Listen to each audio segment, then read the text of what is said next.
So Noah has a vet appointment today. He looks absolutely horrible, as you can see. He's been taking meds just in case if he has zinc poisoning. But he's been on that meds for 2 months and it's not getting better. And he has been doing 2 x-rays already. And we see a little shadow, but we don't know what it is.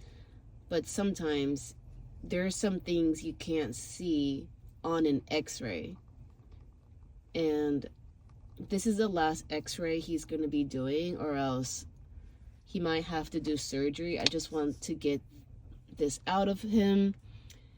And obviously, you know, nobody wants to do surgery on their bird.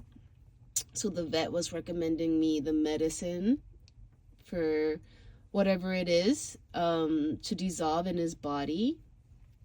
But he looks absolutely horrible. So it's very early. It is like 7 a.m.